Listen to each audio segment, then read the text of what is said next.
So this is AST 102 Energy System Lab 1, and this is going to be our first practical lab. The first lab was safety and sharp tool. Now we're going to do basic wiring. So this material has been already been used for people who did the lab on Monday. So you already did the lab, so it's going to be the same for you. But if you didn't do the lab today, we're going to do that 1:30. This is going to be the material for that. So it's basically how to use the basic tools, and we'll do basic wiring. And again, I also want you to know and recognize the basic tool we use for wiring and HVAC. There are also a few videos about wiring, about household wiring, just to give you some tips. You want to get an understanding of the sharp electrical tools. What did we use so far from yesterday? We used a wire cutter. We used wire nuts. So these are used to couple two wires together. We used I don't have my wire. It should be. Anyway, disorganized. We used the multimeter. We used the wire cutter to put two wires together, and I will show a demonstration how it's done. It should be done with ease. If you use the right gauge, it should not be difficult. Actually, I'll go in 20 minutes and get the wire cutter so I can show you how it works. Basic wiring with a light bulb and taking measurements. We did that, right? We took the wiring out for one light bulb. We put it back. We used switches. We used wire nuts. Then we took measurements. We measured the amperes for the current. We measured the voltage. We got to be in touch with basic electricity. And as you've seen, nobody had any spark. It was very safe. We checked everything. I showed you where is it possible to get a spark is when it touches the casing. And if you take your time, do it slowly. It should be very nice and clean wiring.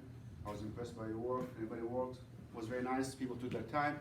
And it's very important to be patient and take your time. Don't rush it. Again, you're gonna leave a loose wire somewhere and it's not going to connect and get more frustrating. So these are some of the basic tools we're going to use. I know it sounds very familiar, but they do make a difference. Like when you don't use the right screwdriver, even if it's just Phillips, not all Phillips are the same. They have different points and different angles. There's a lot of different nails. Yeah, different nails, different threads, so you have to be aware of that. And if you force it, you will strip it and it will make things very frustrating for you. Yeah. And it's really sometimes good to invest on one of the mechanical screwdriver like this one. Power tool. It's a good tool. Not even power, just like something mechanical, so it makes things a little bit easier on you. And this one also has the magnet to pull in the screws. So tools are very important to have. The more tools that, huh? No, this is reception. Now, it grabs you need most screws. If I do that.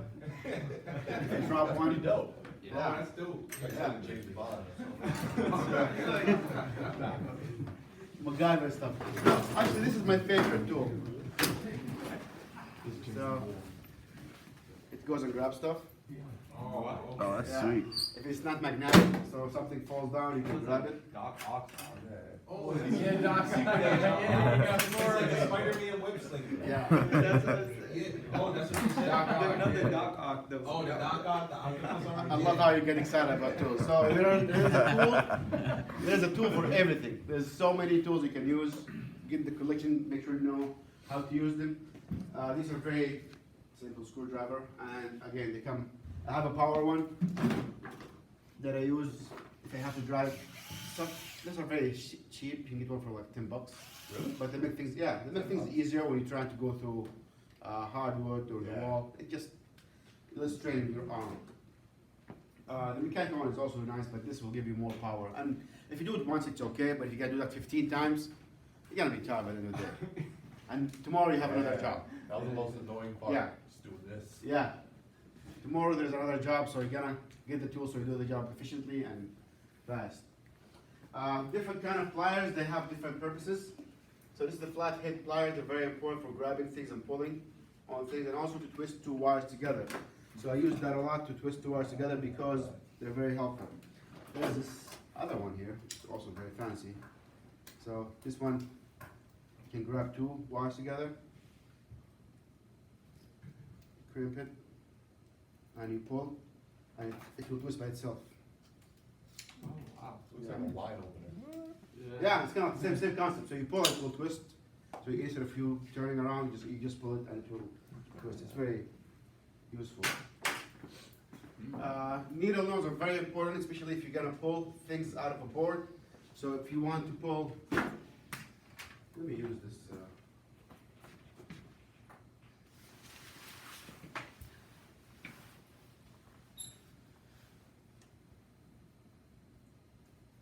If you want to pull this out of the board, if you're gonna pull with your finger, Okay. the one time it's gonna be okay. Second time it's gonna be fine. Third time it's gonna start feeling sore. So it's good to have a needle nose pliers to pull without any strain. I don't think I have one here, but it's good to use tools to keep pulling things. Do not try to reduce the pain on your finger. You're gonna have some calf at some point, but still it's gonna hurt. It's gonna cut. So use tools. This is a good way to pull on clips, and also to reach into very small, tiny areas. These are cutters. You're gonna use these if you're gonna cut through the casing. So if you look at this casing, for example, you wanna cut through it a little bit to make a hole for the wire or something, you might need to use cutter plier. This is a channel lock and adjustable. It's mostly for pipes. You're gonna use these for pipes, but these are different types of pliers. Wire strippers. They are very, very important, very essential. Make sure you get the right one. I'm gonna go quickly and grab one so I can show you. Get the scooter.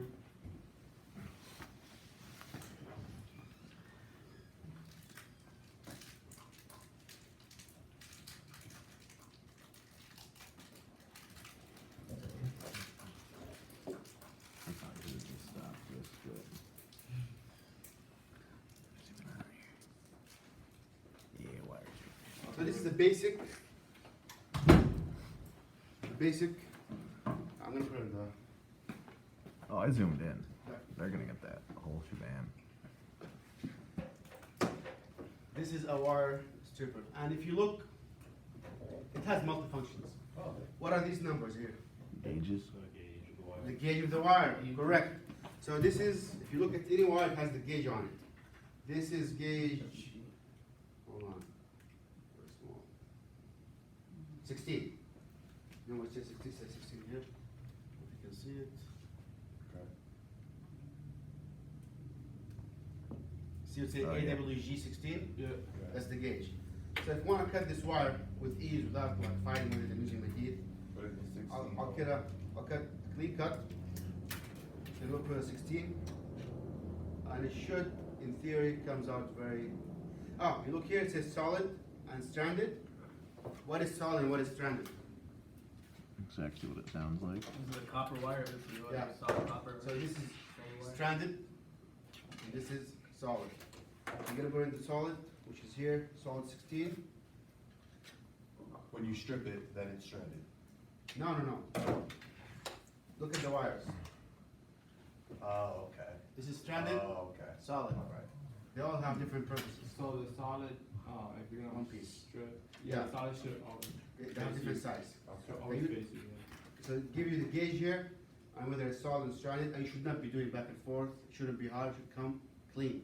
If it's too hard, I mean you're gripping on the wire. I'm gonna pull some wire with you, especially if it's stranded. You're gonna take some of the strands out, and that will lower the gauge. So you don't want to do that. That's a bad practice. What are these things for? Crimping. This is a crimping tool. Thank you. So what happens is, in some cases, you might want to put a spade connector. It's called a spade connector. Yeah, we did This that is called a yesterday. sleeve. So what you do is you stick this in here, and you crimp it, and it should stay. You push it and stay. Again, don't use a regular pliers with that. It will ruin the geometry of it, so it's not going to grip very well. And those connections are very, very important because this is where you get sparks, this is where you get rust, and this is where things go bad. And it's very annoying to try to troubleshoot that. Any questions so far? So wire stripper, tools, needle needle nose pliers. I need to clean my toolbox. I'll do that. Okay. This is also another tool for crimping.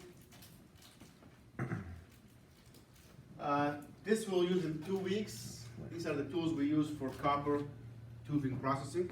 We make a flare, we cut them, we also do a switch. So I'll show you how they're used. They're really a lot of fun. The hand used one is very cheap, but there's a power one. The power one is okay, but it's hard to transport from one place to another, and it's also expensive.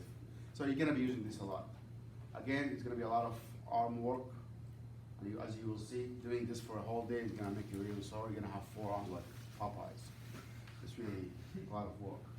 But if you be patient when you do that, and if you have to do a big job, you might want to invest in a power tool, or just take your time. I think doing this for more than 2 hours is really tiring. What is this? Multimeter. So this is the multimeter which we use here. There are different types. This is the convenient one, and this is the Fluke 116. They do the same thing. What is the difference between those two? You type it around Yeah. a wire and it tells you. Exactly. So this can measure the amperage. This cannot measure the amperage, because the only way you can measure amperage, I mean high amperage, is to clip this clip around one wire. You don't clip the wire, you clip it around it. So let me show you. So this is one wire. You clip it on one wire, and it should give you the reading. If you clip it here, which is, I saw a lot of people do that, it's not gonna do anything for you. This is not right. I've seen that a lot. So what happens if you put in 2 wires, the hot and neutral? Zero cancels. They cancel out, because this measures the magnet that goes around the wire, going back and forth. So you should measure that. Okay, what else do I need to show you? I have a few videos about wire connections I'm gonna play here. This is a receptacle. You might at some point want to wire a receptacle, even though a certified electrician should be wiring the receptacle all the way from the panel. But you can open a receptacle, check the wiring at least, and make sure it's done correctly. Things I want to point out here is how you connect 2 wires. So for this terminal, you might want to put a spare connector. You don't have to, but it's nice. Or you can wrap it around it clockwise and make sure it's tight and it's not touching the other terminal. So we'll go through this. Instead, we'll make a 3-wire connection by joining the incoming hot wire directly to the outgoing hot wire. Then, we'll connect these 2 wires to the receptacle by using a special 3rd wire.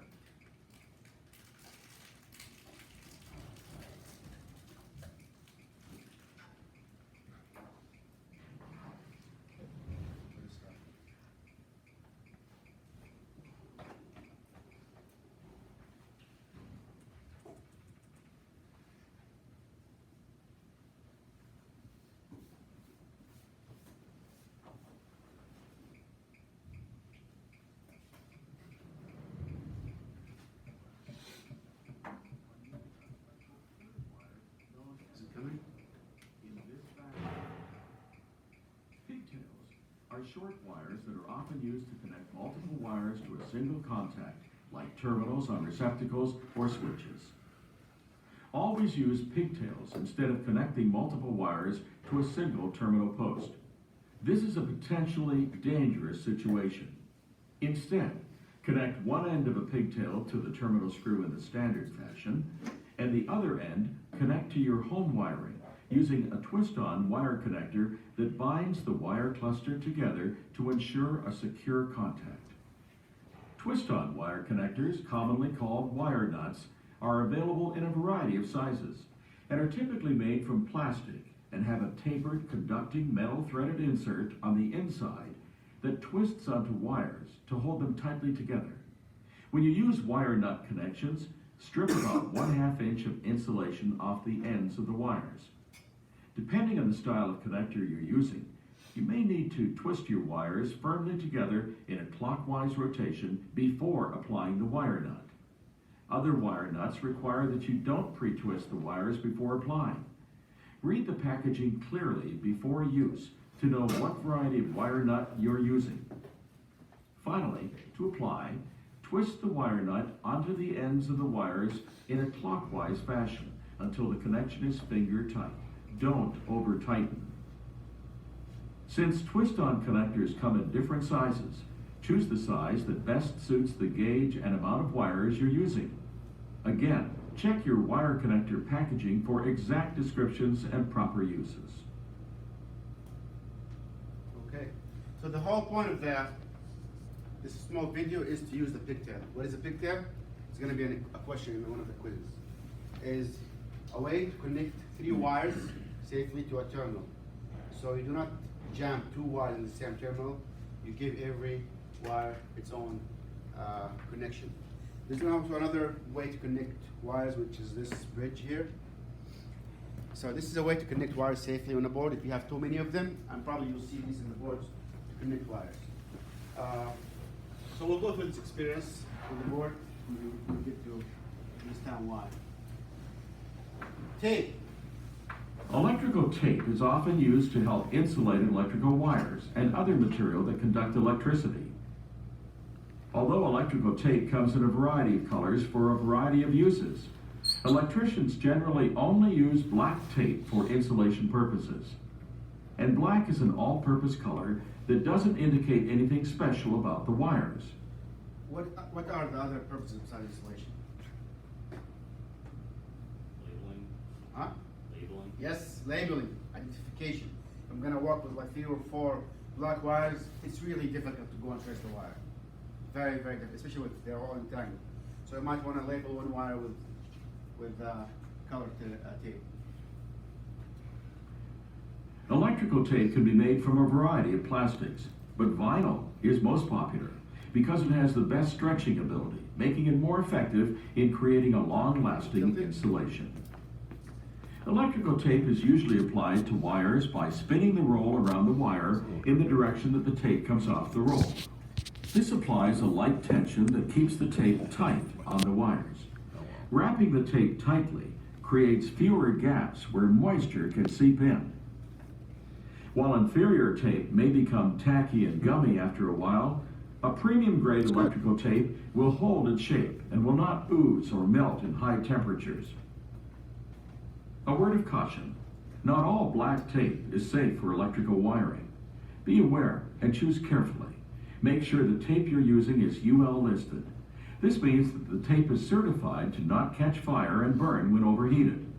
Inferior electrical tape may not always be UL listed and may not be able to make this guarantee.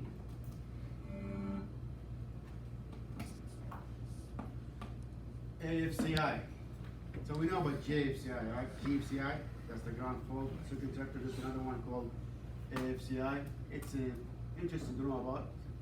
Arc fault circuit interrupters, or AFCIs, are electrical devices designed to protect homes from fires caused by arcing faults in the electrical wiring. An arc fault occurs when loose connections or damaged cables allow wires to make accidental intermittent contacts, causing electricity to jump from one wire to another. An arc has the potential to... So the arc will jump from one wire to another. GFCI, it's wired, is the arc jumping from, or the spark jumping from the wire to the ground, to the casing. So there's different applications. generate temperatures over 5,000 degrees Fahrenheit. Surrounding materials like paper, wood, or carpeting can quickly ignite. Damaging fire-producing arcs may occur in the wiring before conventional circuit breakers can react to shut themselves off. Arcing faults may occur in cords where insulation has become brittle or cracked, or where cables have been punctured by screws, staples, or nails. They may also occur when cords are pinched indoors, windows, or against furniture, or where cords are exposed to heat vents and sunlight.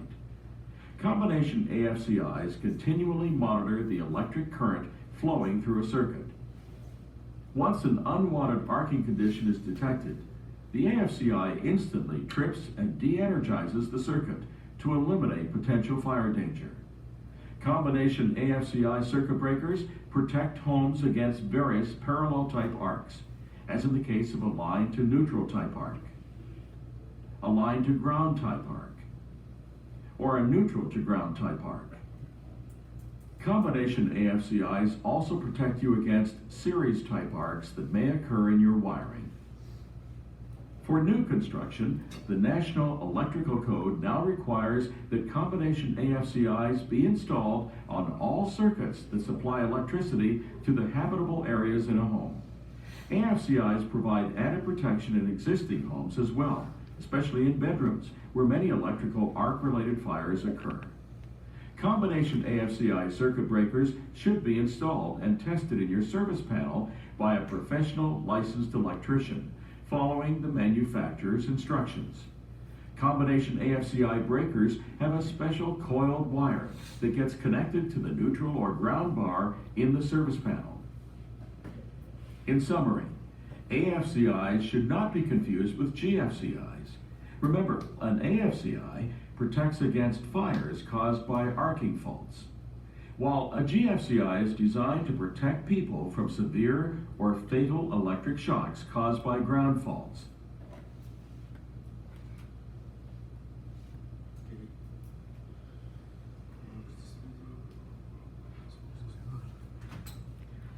There are many different types of household wire used in modern construction. Most wire or conductors are made from copper because it conducts electricity well. Wires or conductors are colored to indicate its designated use and purpose. For example, a conductor wire with a black insulated coating usually supplies power to an electrical device, outlet, or light. A white coated wire or neutral wire returns the current back to its source, and a green or bare copper wire are used as grounds. Other colors such as red and blue may be used as additional hot wires. Bundled wires are known as cables. Most cables used in home construction are 2 or more insulated wires encased in an outside protective coating called non-metallic sheathing. These often contain 2 or 3 wires bundled together with an additional copper ground wire. Wires are measured by their gauge or thickness. Remember, the thicker the wire, the smaller its gauge number. For instance, a 10 gauge wire is thicker than a 14 gauge wire. Also, the thicker the wire, the more current it can take without heating up. Most household wires are 14, 12, or 10 gauges in thickness. On the sheathing of most cables, you can read the description of the type of cable you're using. For instance, if you read 10-2 on a cable, you know that you're using 10 gauge wire with 2 conductors, white and black, and a ground wire. A 12-3 description indicates you're using 12 gauge wire with 3 conductors and a ground wire. It is also the current trend that different gauge wire cables have different color sheathing. 14 gauge is white, 12 gauge is yellow, and 10 gauge is orange. So what is the difference between a wire and a cable? Cables. Cable is a bundle of wires. What color is neutral? White. Any other colors that could be different kind of hot. Green or copper is brown.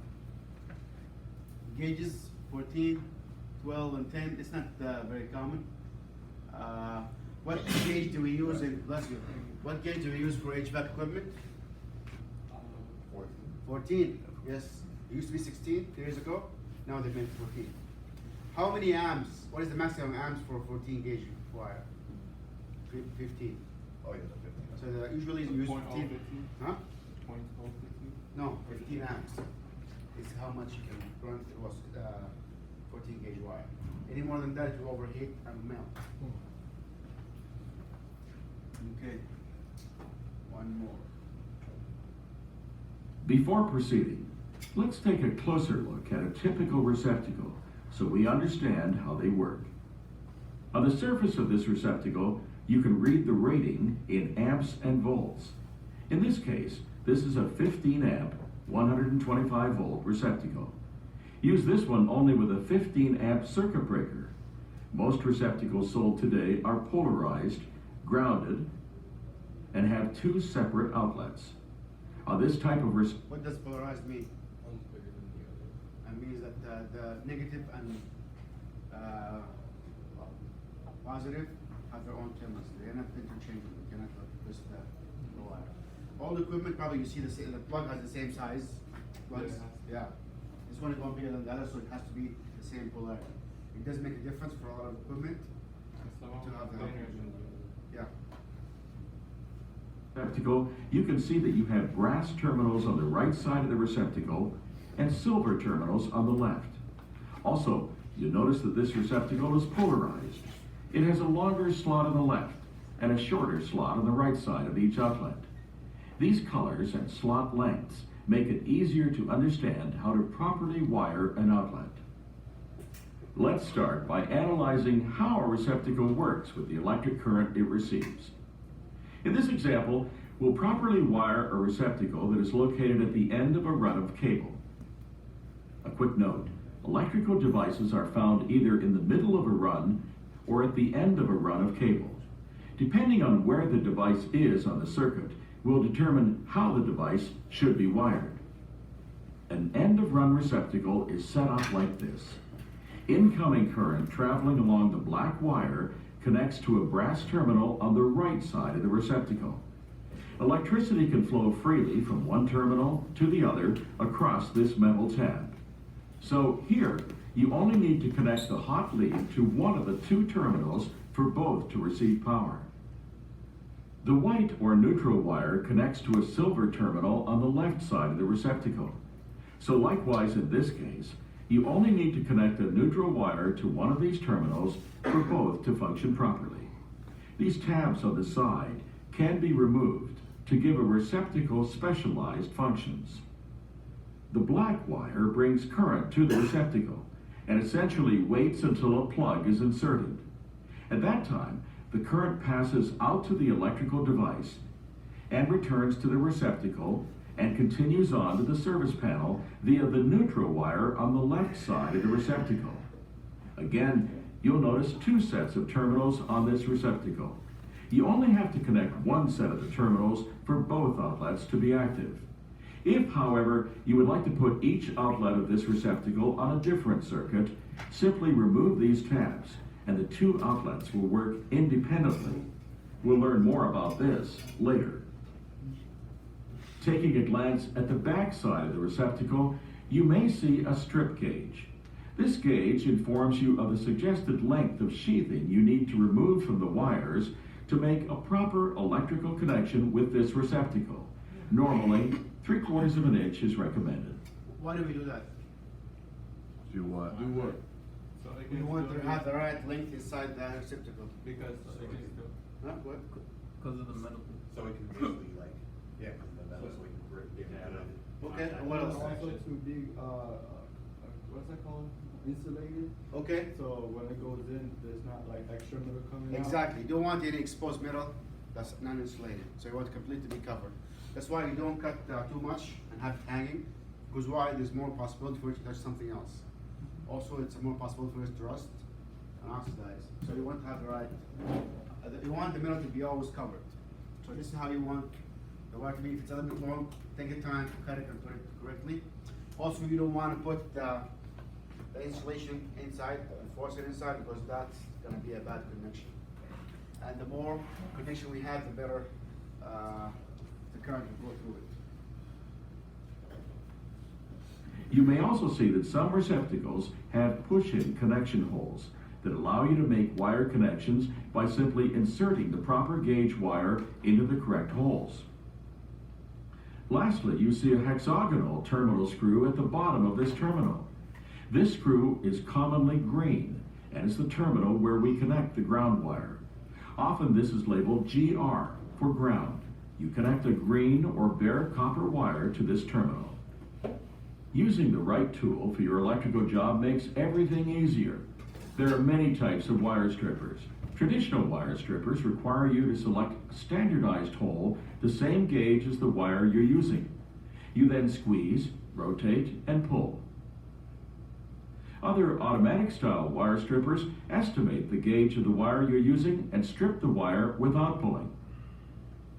No matter what style of wire stripper you're using, always avoid nicking, cutting, or damaging the wires in any way. Due to the many potential risks, damaged wires should never be used in any wiring project. Recut and restrip the wires as needed.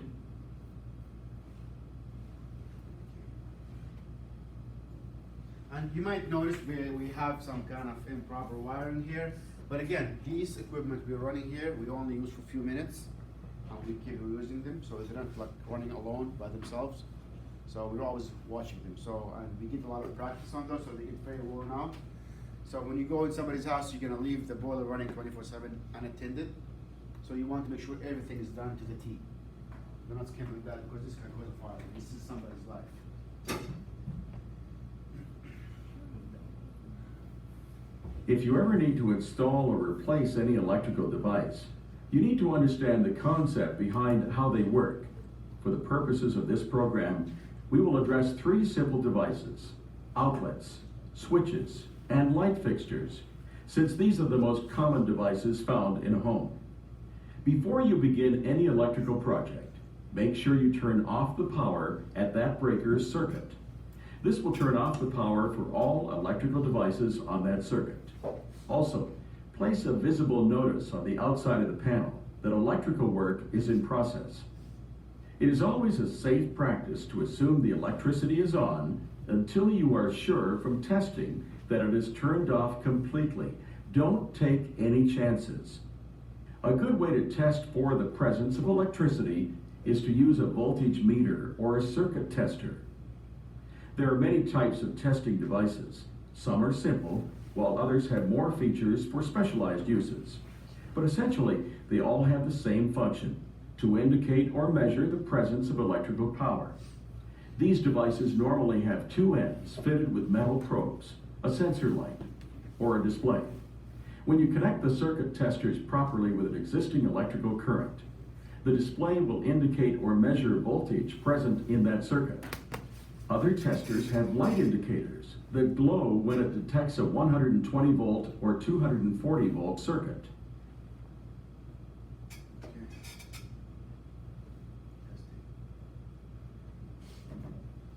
A short circuit is a potentially dangerous situation that could cause fire or shock.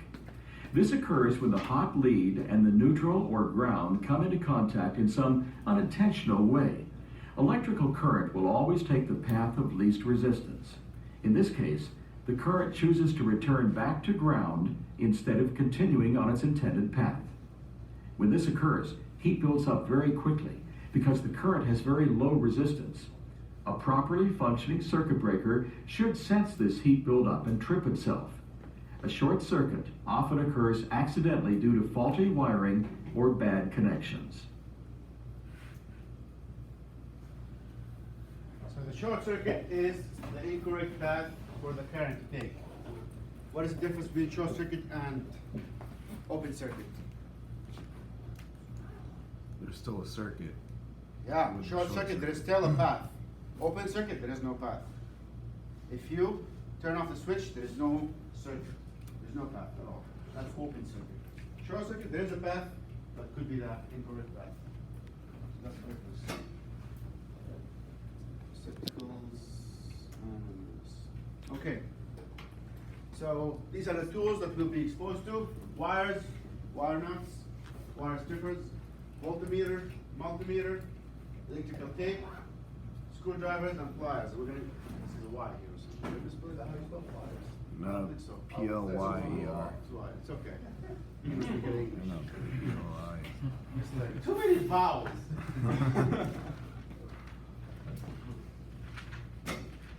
I remember when you said, what does knee have a K in it? It just made me laugh. It's not even right. It's all the players now. This right? No? Players. No. How do you spell that? I think there's just an PLIER. PLIERS? No, that's PLIER. PLI, yeah. PLI? Yeah, that works. It's like from spelling class. Yeah, there we Ah, go. I took it didn't work. Oh yeah, you did it right. It didn't work. Explain it to me. Why does a knife has a K in it, huh? Why do I have to deal with this? Weird language. At least in Spanish, things are written the way they sound. It's very easy and comfortable. You speak Spanish? You know what a turno? Poquito. Any questions so far? Okay, let me show you a few things. So, to repeat, wire nuts, we find those in the shop. Make sure you have, where's the wire strip? It's here. So we have a few of these, make sure they work. When these are new, they cut really nice through the wire. If they're old, just give it to me, I'll replace it. I have new ones, so don't use the old ones.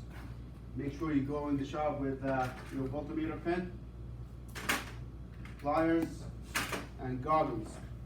What else do we need to use? That's it for now. And this is electrical tape, and it does not say on it UL approved. So it could burn up. Yeah, so you do not use that for wires. What else do we need to know? It's gonna be very simple today. That's all I have. Thank you. Any questions?